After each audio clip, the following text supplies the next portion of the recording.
I got to come out and say, all jokes aside, Brittany Griner was an absolute beast tonight. But I'm not sure there was a bigger beast in the arena than the officiating in this game, which was absolutely brutal. The stunning new video from the Fever Dream game is causing a stir in the basketball community. Unavoidable while WNBA executives struggle to minimize the fallout, frame-by-frame analysis reveals what many suspected but were unable to prove: a systematic officiating pattern targeting Caitlin Clark. The data is incriminating and cannot be ignored. Let's take a look at the final numbers. I got to tell you, number one, shame on the WNBA, because the WNBA and everything that's happened in the last 3 days absolutely wore down this Indiana Fever crowd. Will the WNBA continue to act as if nothing is wrong, or may this officiating crisis finally force the league to confront its apparent bias against its brightest star? Please share your ideas below. The Indiana Fever recently suffered a heartbreaking defeat to the Atlanta Dream 91-90. No doubt, but that's not the real story here. Someone with a lot of free time has put together a detailed video analysis that details every missed call, phantom foul, and outright no call involving Clark during the Fever Dream matchup. Let me tell you, this isn't your typical compilation. My team was robbed of it. Instead, it is methodical clinical evidence of something much more concerning. We got to just come out and say it. The original triplets showed up tonight. Aaliyah Boston, 24. Kelsey Mitchell, 24. Caitlin Clark had a monster game. 27 points, 11 assists, 5 rebounds. Those 5 rebounds she had in the first half of the game. First, let's set the stage. Caitlin Clark had what is typically regarded as a monster game. Her effort tied Courtney Vanderloot for the most 20-point, 10-assist games in WNBA history, with 27 points, 11 assists, and 5 rebounds, including those 5 boards she got in the first half alone. In addition to shattering records, Clark has played 42 games and Vanderloot over 400, completely destroying them. Fever going without Sophie Cunningham here for their second straight game. They are two bigs. I think they'll make some adjustments, but they are doing a good job playing with 2 bigs so far. And there's Clark turning the... Almost didn't get across midcourt. Alicia Gray has it denied. Austin sends it back. Clark with numbers. Bounce pass Howard. Oh, and Clark made history every time she took the court, becoming the 4th fastest player in WNBA history to reach 800 career points in this game. That's precisely why this new footage is so unsettling. Just think of how much better her stats would be if she had been officiated fairly. As much as you don't want to have to lose a game like this, is going through some of those end-of-game situations early help? Yeah, absolutely. I think, yes, this stinks. We want to win this game. But, I think this is great for our team. A little adversity. How are we going to respond? How are we going to come in here tomorrow morning and watch the film and learn and get on the court and get better? And like I said, that's why this league is so great. You have a couple days and then you get right back to it. You find a way to respond. We have a chance to go there and play them, actually. So it's even better, I guess. We can, get a little redemption if we go down there and play well. So even bystanders saw that there was a big problem with officiating Connor McCaffrey. Good to see the W refs in mid-season form. He absolutely cremated them, and good for him, tweeted Clark's boyfriend. Jason Whitlock added that the officiating staff is awful. This new compilation moves it beyond opinions and into the realm of indisputable evidence. Let's examine what the footage demonstrates. The sentiment was prevalent on social media, with casual fans, diehard basketball fans, and expert analysts all expressing the same thing. Boston keeps displaying her frustration that truly began first. In at least 7 distinct instances, Clark was struck on the arm while shooting without a whistle or borderline calls, indicating obvious contact that would have been called for anyone else in the league.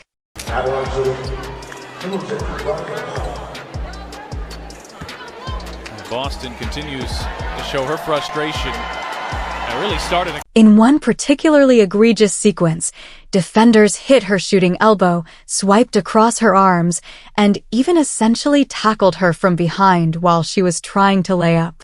Under the existing regulations, which are intended to protect shooters, Clark is knocked down on a three-point try when the defender obviously makes contact with her landing area. This is a textbook flagrant 1 foul. In addition to the fact that no flagrant was called, no common foul play was committed as Clark got up off the ground. Then there was the defensive end. For different instances of Clark being called for ticky-tack fouls while playing straight-up defense are shown in the compilation. In one of those instances, she is standing motionless with her arms vertical, and the Dream player makes all contact before Clark is whistled. This is Basketball 101. This footage is especially damning because it shows the same actions being judged completely differently depending on who is involved. For example, there is a side-by-side comparison of Clark fighting through a screen versus a Dream player doing the exact same thing, in which Clark is called for a foul, but the Dream player doesn't do the same action or make the same amount of contact. The vertical defender has established position, but somehow the whistle goes against her. Very different standards for officiating. The most concerning thing about all of this is that it doesn't appear random. Rather, it appears targeted and methodical. This is why the WNBA should be alarmed, because this compilation isn't just making the rounds among die-hard basketball fans, it's becoming widely known. Even two-time Masters champion Bubba Watson, who was at the game, seemed baffled by what he saw. When you have other sports celebrities pointing out the disparity in officiating, you have a serious issue on your hands. Let's be clear. Physical defense is a part of basketball, and nobody is requesting that Clark receive preferential treatment or that defenders be unable to adequately protect her. People are requesting consistency. Everyone on the court should be treated equally under the same regulations, which isn't the case at the moment, and this new video unequivocally demonstrates that. Now, the question is why WNBA authorities would allegedly target the league's best player. From a commercial standpoint, this is illogical. TV ratings are soaring, stadia are selling out, and Clark is drawing unprecedented attention to the league. She is the golden goose, so why fry it? The theories vary from conspiratorial to benign.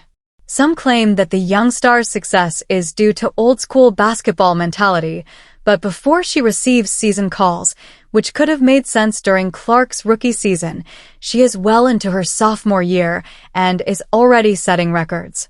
The paying dues period should be over, but some suggest a more concerning possibility that there may be a directive from somewhere in the WNBA ecosystem to control Clark's influence through officiating. This seems unlikely until you consider some of the league's statements and actions over the past year. It appears that there is an awkward relationship with Clark's popularity, almost as if some people in positions of power are against one player becoming so much bigger than everyone else. The WNBA's own broadcast partner provided the most damning evidence for this theory when, during a recent studio segment, an analyst unintentionally brought up talking points they had been given regarding how to discuss Clark. The hot mic captured them saying, "Remember what they told us about balancing the Clark coverage with before being cut off?" This new footage implies that the management may go beyond media narratives and into the actual gameplay itself, which is where this becomes a serious integrity issue for the league. The WNBA has responded with deafening silence thus far. This is not merely conjecture that occurred on air. There are talking points being distributed about how to discuss Caitlin Clark.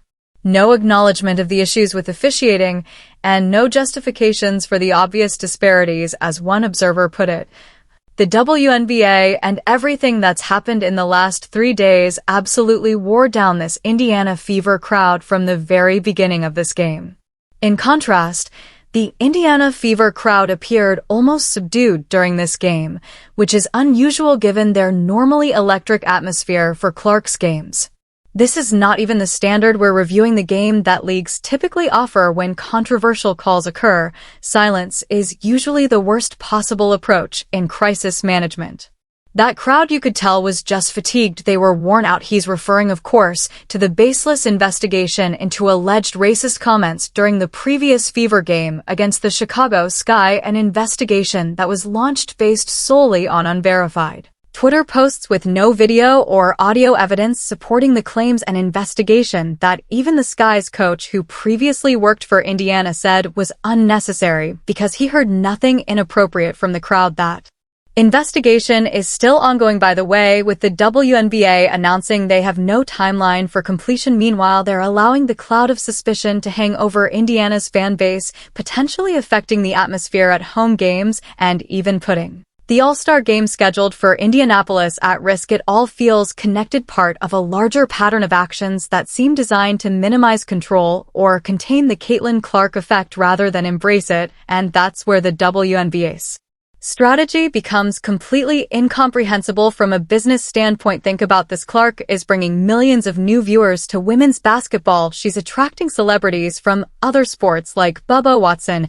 She's getting mainstream media attention that the WNBA has desperately sought for decades, and now, any rational world, the league would be doing everything possible to support and protect this asset. Instead, they're allowing her to get beaten up on the court without proper officiating protection. They're investigating her team's fan base based on unsubstantiated Twitter rumors. They're seemingly trying to balance coverage of her despite her historic achievements. It's organizational malpractice at a level that's almost impossible to comprehend. What makes this particularly frustrating is how it affects the actual basketball being played. The Fever Dream game should have been a showcase of exciting women's basketball. Instead, as multiple observers noted, it became brutal to watch because of the constant inconsistent whistles. One analyst described it as a game that was slowed down most of the game. So many damn foul calls in this game made it visually hard to watch at times. This is exactly what basketball fans don't want to see. They tune in for the athleticism, the skill, the competition, not to watch. Referees take center stage with their whistles, and when those whistles seem to be applied unequally, it undermines the entire product. The irony here is that Clark herself never complains about the officiating. She's remarkably composed for a player in her position. She doesn't whine to refs, doesn't throw tantrums, doesn't make excuses in press conferences. She just plays basketball at an historically elite level and lets her game speak for itself. Her professionalism in the face of this treatment makes the situation even more glaring. Her teammates also notice it.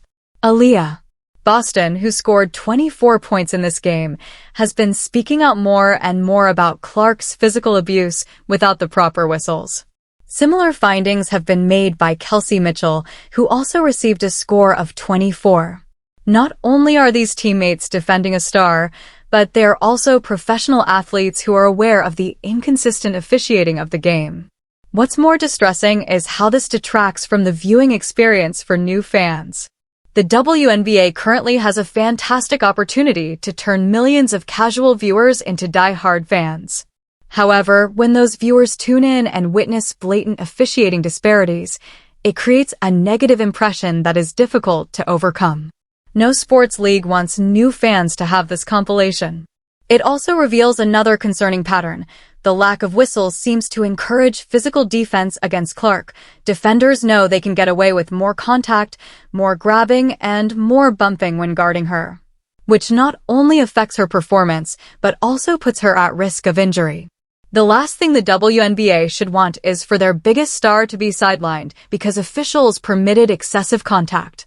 As a result, the compilation is now rapidly spreading across social media, and mainstream sports outlets are beginning to pick up the story.